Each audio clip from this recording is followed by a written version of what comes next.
How's everybody doing? Come on, how you doing? All right, good. Excellent. I'm not going to talk at all about trash, so that'll be next year's TED Talk. Sorry, I want everybody to stand up. Go ahead, stand up. Good. I can't see any of you except everybody wearing plaid in the front row here. The hipsters came out in force. Oh, there's the house lights. There you are. You're beautiful. All right, so I want everybody to look at the person next to them. Pick the person next to them. Good. Come on, now I want you to turn around and face them. Not to get close. All right. Good. Now I want you to reach out and I want you to give them a big hug. Yeah. Oh. All right, now silence. Come on, class. All right. But honest to goodness, there was one guy right here in like the fourth row that didn't have anybody to hug. He was just like, he opened up his book, he looked at his notes. Boy, somebody give that guy a hug. Oh, there we go. Oh, good. Give him a big round of applause. That's right. Good. Now, I didn't have any reason for doing that. I just wanted to see if I can get you to do what I wanted you to do. I feel like I'm at a motivational conference. Have a seat. I've learned over the course of the past 4 years that it's good to laugh. I'm going to talk to you about poverty. And one of the things that I've learned is it's really good to laugh when you talk about poverty because it can get pretty deep, right? I've also learned that poverty is not the absence of wealth, that it's the absence of dignity, right? And I've learned all of that from an earthquake, a whole lot of yelling via text message, and from this guy right here. How about that guy, huh? That's one of my best friends in the whole world. That's Mark Noel Adame. We're going to get back to this picture, I promise. But for a while, I'm just going to leave it up there while I keep talking. I was playing dodgeball on January 12th, 2010, down at the YMCA here in Pittsburgh. And we had won our first and only match of the season. And we had gone to a bar, and we were celebrating. And as we were drinking, on the TV came Anderson Cooper, and he said that he had bad news, because he often does, right? That there was an earthquake in Port-au-Prince, Haiti, and that they reckoned about 300,000 people had died, and about 1 million people were left homeless. And I remember thinking to myself, like so many of us, how many people remember where they were when the earthquake hit? A couple, maybe, right? I remember like so many of us thinking every time we see bad news on the TV, my gosh, what a shame. You know? What a shame. And I woke up the next morning and I thought again to myself, what a shame. And I remember thinking then immediately after that, like, what a shame is the best you can do? Like, get off your ass, man, and go to Haiti. So at the time, I was in storytelling, right? I would work for a television production company for a while, worked for MTV, and I was here in Pittsburgh working for an advertising agency. And so I took my camera, I got on an airplane, I flew to the Dominican Republic, I got on a bus, I ended up in Port-au-Prince, and I spent a week there taking pictures. And I saw my first dead body. I heard stories that I'd never, ever dreamed of hearing before, each one more difficult than the last. And this is just a little bit of what I saw. And this was just about everywhere. Port-au-Prince is a city of about 4 million people. It's about the size of Philadelphia. They lost just about 10% of their population that day. And it was one of the most emotional weeks of my life. I took over 3,000 photos, and on the Sunday before I left, I went to church at a burnt-out old gas station in the center of Port-au-Prince in a neighborhood called Delma. And I remember the emotion from that entire week come pouring out when this kid got up to sing. And the only thing that was really striking about him at the time was that he had this enormous tumor on his face that he was dying of. And I only knew that he was dying of it because I asked somebody. And I got the chance to meet him not that long after that, and he told me his name was Tassi. And on my second trip, my buddy and I had come back to take more photos, and it was in that moment that he asked me directly for help. And he didn't speak a lot of English. My phone is going off. Am I that guy right now? Actually, I texted Mark Noel before this to ask him if he had anything to say, so I've been waiting for a text message back from him, so we'll share that in a second. But he asked me for help. And in Creole, it's "Uka aide-moi." Can you help me? And not knowing what to say, I said yes. I mean, what are you supposed to say when a guy who stands directly in front of you asks you for help? So I came home and I immediately Googled it, right? Giant facial tumor, literally. That's what I Googled. I typed into the Google giant facial tumor. And we looked all over the world for hospitals that would do the surgery and a doctor that would do the surgery. And my friends and I got together here in Pittsburgh. We call ourselves the team. Some of them are here today. We got ourselves together. We call ourselves the team, and we raised as much money as we could to get Tassi up here to the States. And I was at a country club showing off my photos. We still hadn't found a place to bring Tass. And I gave my spiel, and after the gathering, I was talking to a guy at the bar, and he says to me, well, what do you need? And I said, well, what I really need is I need a doctor that will do the surgery for free and a hospital system that will give it to us at cost. And he said, well, my name is Jeb Blaugren. I'm an ear, nose, and throat surgeon, and I want to do the surgery that's going to save Tassi. And we're going to give him a hospital bed and all the drugs he needs for free right here in Pittsburgh. So about 6 weeks later, my friends and I brought Tassi up to the United States, and so began the most hilarious sitcom of my entire life. He moved in with me and my roommate and my dog Buster. It was certainly full of ups and downs. I'm going to write a book about that part of those 14 weeks one day. Tassi comes in on the very first day. I'd come back from work to check on him. And I come into the apartment, and he's at the sink. And the entire sink is full of dishes from the dishwasher. And remember, Tassi had never been in the United States before. He lived in a house without electricity, and he had thought that the dishwasher was where I kept all the dirty dishes. And he says to me, I help. And I said, and it dawned on me that this was about to be something very, very interesting. I showed Tassi the garbage chute in my apartment, right? And he sticks his head down, and he looks down inside, and you can tell he's looking at me like I am absolutely full of shit, right? If we just put the trash down this hole, it's just going to disappear. I was like, yeah, that's about how it works, Toss. So we got Tassi figured out. They took a bone from his leg and put it back into his jaw. You'd never know he had surgery. In fact, here he is now. And we got the chance to take him home back to his mom. That's his mom, Lucy, back in Port-au-Prince. That day that we brought him back home was one of the best days of my life. I saw my dad cry for the first time. And Tassi sang, so it was kind of a nice bookend, to the whole experience. And I remember when he came out of church that day, he had sung, he loves sweater vests. My dad taught him to love sweater vests. You can see he's wearing one then. And that's in Port-au-Prince. It's literally 98 degrees outside. And Tassi, to this day, he wears the shit out of sweater vests. But he comes out of church that day, and he gets in the car, and somebody says to him, I don't remember who says to him, Tassi, that was beautiful. Where did you learn to do that? And Tassi goes, it's not my first radio.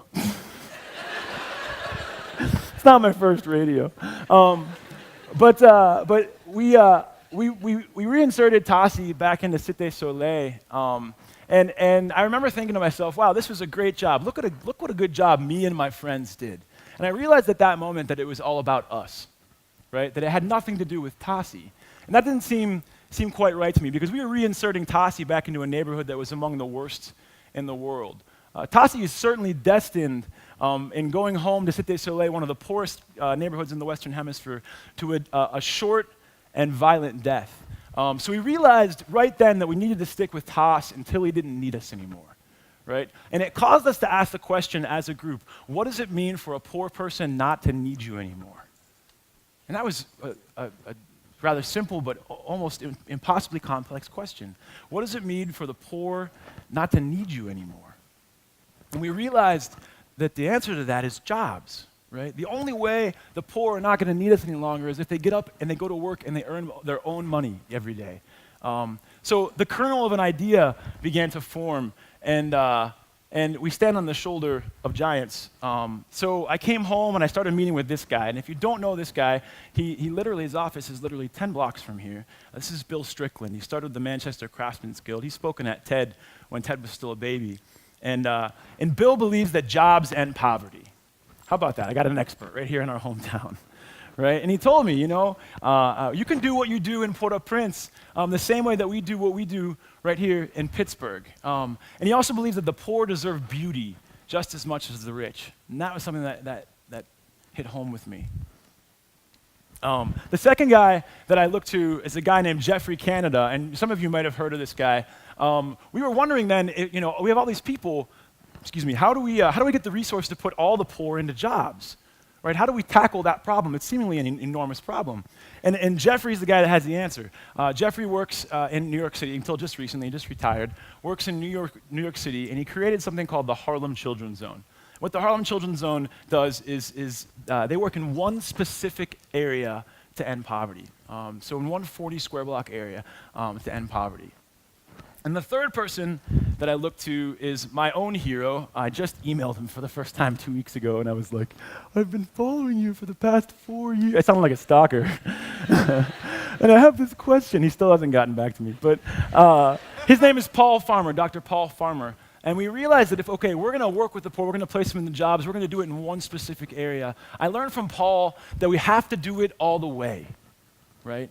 We have to stick with the poor all the way through, as if they were our own family members, right? As if they were our own brothers and sisters, nieces and nephews, sons and daughters. So this is where Team Tassi was born, right?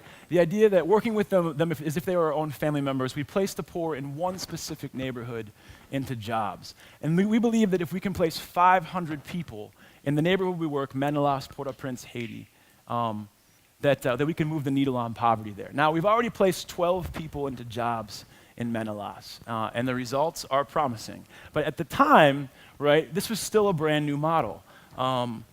So there were a lot of other people that were coming to us with problems, mostly medical. This is Ruth Adme. She's our second Team Tassi kid.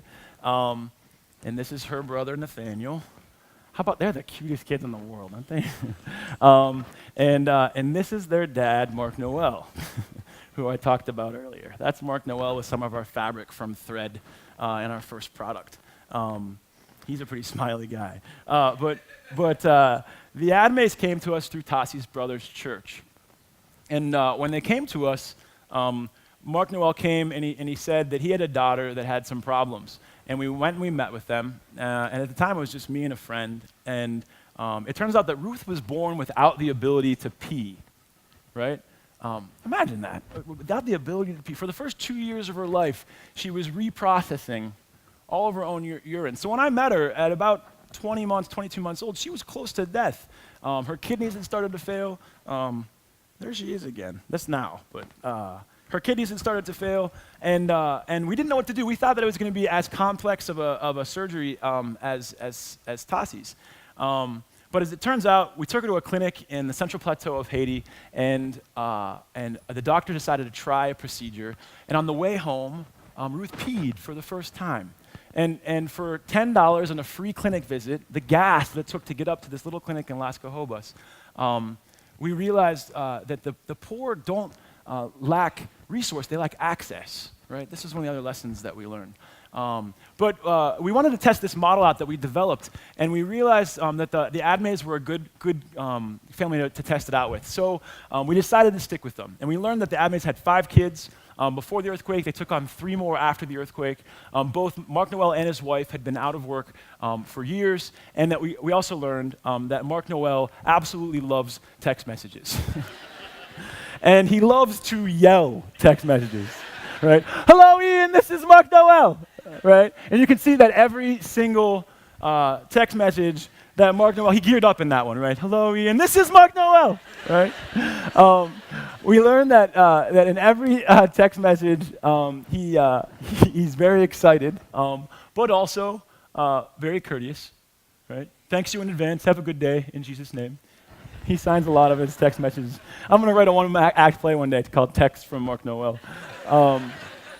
But Here he is at beach day. We're back to this photo. So I began to develop this relationship with Mark Noel, and as it turns out, he was kind of an all-star in our group, right? We take everybody to beach day each year. We do our annual meeting at the beach in Haiti because we think that our families deserve a day at the beach. We work so often. So here's Mark Noel, and he showed up that day with a raft, and I don't know where he got it. And I was like, Mark Noel, well, where are you going with that raft? And he says, I'm going to America.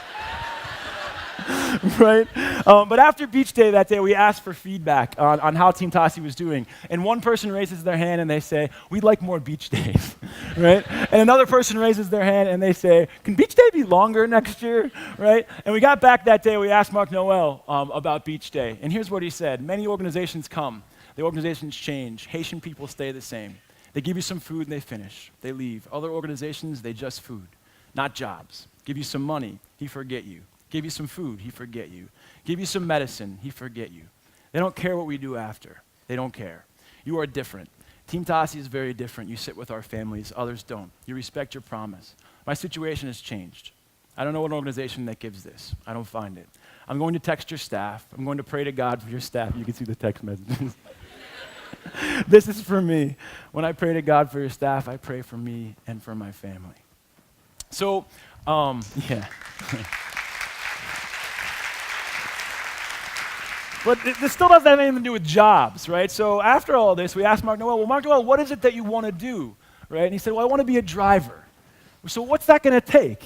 He said, well, it takes a driver's license. He said, well, how much does that cost? And he said, it costs $250. So we got him his driver's license. You can see here's the text message conversation. How's the progress for the license, right? The policeman he bribed a policeman to give him his license. The policeman give me my license. It doesn't work if you say it normally. You have to yell it, right? Great to all your staff for me, please. Very courteous, right? And then I said, good morning, Mark Noel. Thanks for the note. Are you available next week to do some driving for us? I said, I think we can test out this model on Mark Noel by having him drive for us when we come to Haiti.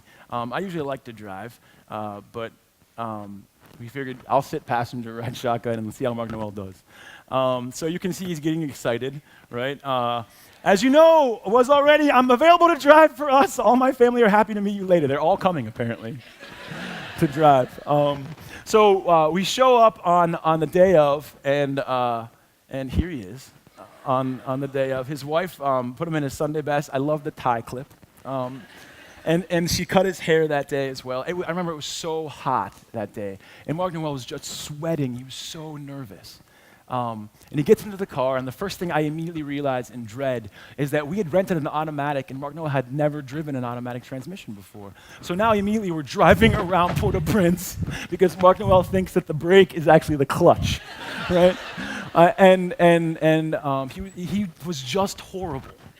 He was just a terrible driver.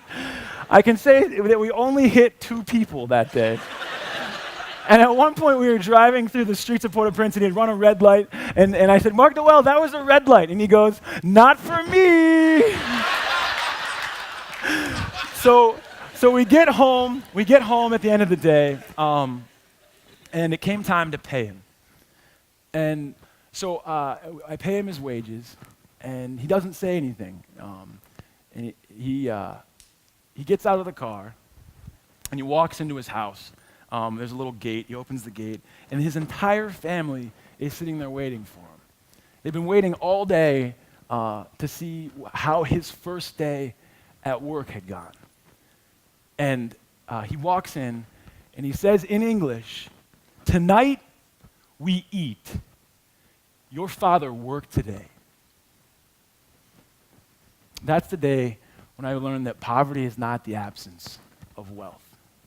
That poverty is the absence of dignity. And that's an idea that I believe is worth spreading. Thank you very much.